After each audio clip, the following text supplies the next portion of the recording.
Sheikh, I know that a sister who doesn't have a wali and who lives in a non-Muslim country must get married through an Islamic center. We have a masjid called Islamic Center here, Sheikh, and they do make nikah and they do make divorce and they document everything.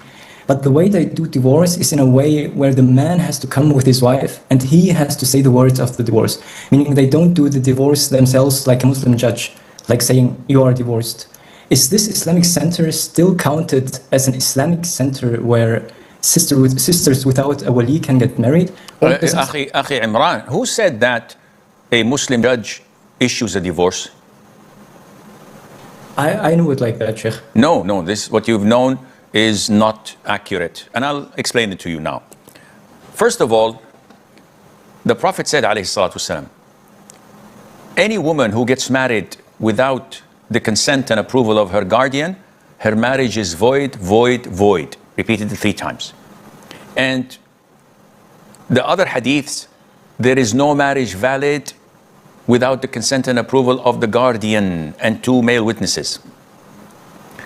And the vast majority of schools of thought and scholars of Islam agree that such a marriage is invalid.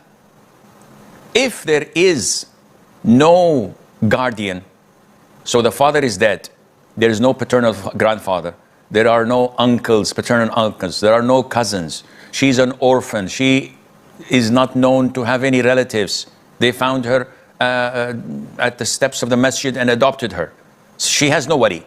In this case, the wali becomes the Muslim judge or the Muslim ruler, as indicated by the hadith.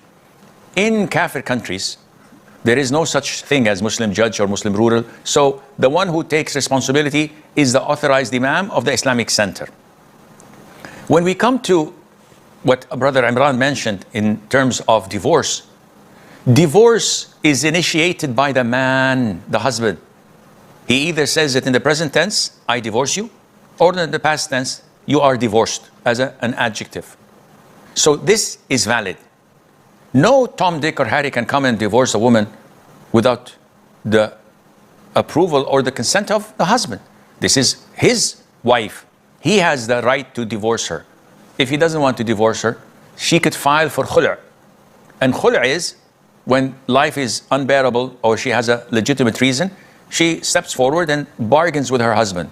I'll give you my dowry back. I'll give you 50% of it, 20%, any financial compensation. The husband says, okay, might as well. And he accepts taking this financial compensation. This is called khul', initiated by the wife in return of financial compensation. If the husband doesn't want to and life is unbearable, they can't go on, here they go to the Muslim judge, the authorized person in charge of their Islamic affairs in that country, the authorized imam.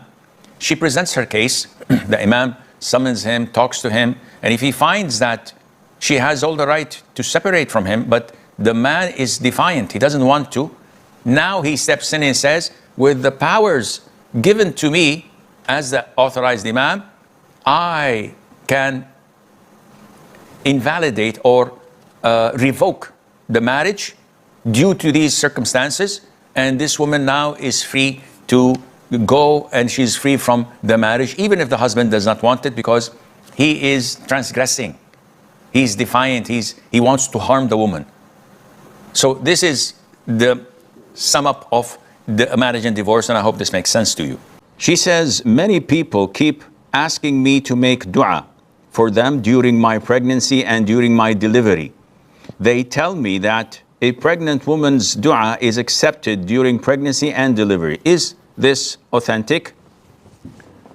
The answer is, the times of accepting dua are listed and are well known to the Muslims through the authentic ahadith mentioned by the Prophet ﷺ, such as in the case of between adhan and iqamah, such as in sujood, such as in the last third of the night, such as when a rooster makes a sound in the early morning, such as in sujood, such as when traveling, such as when the rain is falling, such as when the fighting armies, the Muslims and the non-Muslims fight in war in the cause of Allah, take place. These are times where we know that the dua is accepted. Now, what is known among the laymen, the normal folks, when they state that dua is accepted during pregnancy and delivery, thinking that this is a calamity and hence it may be a cause of answering dua, is baseless. Had we have any evidence supporting it from the Quran or the Sunnah, we would have been more than happy to include it, but it is not.